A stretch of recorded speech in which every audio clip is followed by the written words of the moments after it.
എന്തായി മോളെ? ആ ഗംഗ തീരുവോ? ഇതോടെ അവളുടെ ശല്യം അവസാനിക്കോ? തീർന്നില്ലെങ്കിൽ തീർക്കണം. അവളെ ഇനി വച്ചോണ്ടിരുന്നാ ശരിയാവില്ല. അതിന് തലയ്ക്ക് ഇത്രയും ക്ഷതമൊക്കെ ഏറ്റതല്ലേ, തീർന്നു പോയിന് ഇത്രയും പോരെ? അതെ, തീർന്നു പോവേണ്ടതാ. പക്ഷേ അവളെ തിരിച്ച് ജീവിതത്തിലേക്ക് കൊണ്ടുവരാൻ മഹിയേട്ടൻ കഴിവിന്റെ പരമാവധി ശ്രമിക്കും. മഹിയേട്ടന് ഗംഗയോടുള്ള തെറ്റിദ്ധാരണയൊക്കെ മാറി അമ്മേ. അതെങ്ങനെ? മിണ്ടാൻ പറ്റാതെ കിടക്കുന്ന ഗംഗ എങ്ങനെയാ മഹിയെ കാര്യങ്ങളൊക്കെ പറഞ്ഞു മനസ്സിലാക്കുന്നേ? അതെല്ലാം രാജയുടെ പണിയാ. അവളാ എല്ലാം മഹിയേട്ടനെ ബോധ്യപ്പെടുത്തിയത്. എല്ലാം മനസ്സിലായതിന്റെ കൂടെ ഗംഗയുടെ ഇപ്പോഴത്തെ അവസ്ഥ കൂടെ ആയപ്പോ മഹിയേട്ടന് സെന്റിയായി.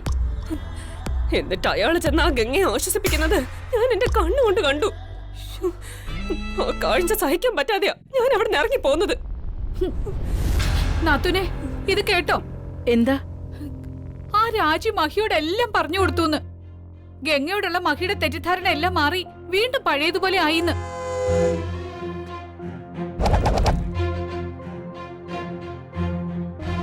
നേരാണോ ശ്രേയെ? അതെ, ഒരു വിധത്തിലാ മഹിയുടെ ഗംഗയുടെ ഒരു അകൽച്ച ഉണ്ടാക്കിയെടുത്തത്. ഇപ്പൊ അതെല്ലാം വെറുതെയായി. ഇനി മഹിയുടെ മനസ്സിൽ എനിക്ക് എങ്ങനെ സ്ഥാനം കിട്ടും? നമ്മൾ ചെയ്തതെല്ലാം വെറുതെ ആയില്ലേ? എല്ലാത്തിനും കാരണം ആ രാജിയാ. അവളെ വെറുതെ വിടരുത്. ഓരോ ദിവസവും ശത്രുക്കളുടെ എണ്ണം കൂടി വരിക. ഗംഗ നമുക്കെതിരെ ആളെ കൂട്ടുക. അതിനവൾ എന്റെ മകന്റെ ജീവിതമാണ് നശിപ്പിച്ചത്. ഇതിനൊക്കെ അവളും അനുഭവിക്കണം. ഗംഗയും രാജി അനുഭവിച്ചതുകൊണ്ട് മാത്രം കാര്യമില്ലല്ലോ. എന്റെ ആഗ്രഹവും ലക്ഷ്യവും സാധിക്കാതെ ഈ വീട്ടിൽ ഞാൻ ഇങ്ങനെ കഴിയാൻ തുടങ്ങിയിട്ട് കാലം എത്രയായി? ഇതിനെല്ലാം ഒരു അവസാനം വേണ്ടേ? എനിക്ക് ഇനി ഇത് സഹിക്കാൻ വയ്യ. മോളെ, നീ ഇങ്ങനെ വിഷമിക്കാതെ. രാജി എന്തൊക്കെ പറഞ്ഞു കൊടുത്തിട്ടുണ്ടെങ്കിലും മഹിയുടെ തെറ്റിദ്ധാരണ മാറിയിട്ടുണ്ടെങ്കിലും അതൊന്നും കൊണ്ട് ഒരു പ്രയോജനം ഉണ്ടാവാൻ പോകുന്നില്ലല്ലോ. ആ ഗംഗ ഇതോടെ തീരും. അവൾ ഈ അവസ്ഥയിൽ നിന്ന് ഇനി രക്ഷപ്പെടാനൊന്നും പോകുന്നില്ല.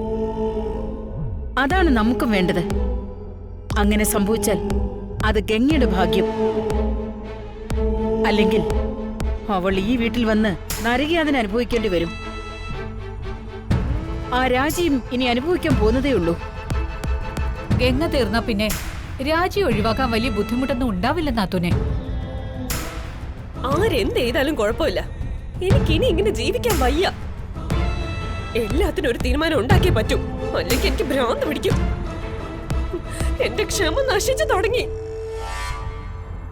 ഇതോടെ ആ ഗംഗ അവസാനിച്ചില്ലെങ്കിൽ ഇതുവരെ ചെയ്ത ആ ഒളിഞ്ഞും മറിഞ്ഞുള്ള കളികള് ഞാനങ്ങ് നിർത്തും. നേരിട്ട് തന്നെ അവളെ ഞാൻ കൊല്ലും. മോളെ, നീ ഇങ്ങനെ വെറുതെ ടെൻഷൻ ആവാതെ. ഗംഗ ഇതോടെ തീരും മോളെ. എനിക്കത് ഉറപ്പാ. അതെ, നീ ധൈര്യമായിട്ടിരിക്കും ശ്രേയെ. നിന്റെ ആഗ്രഹം നടക്കും.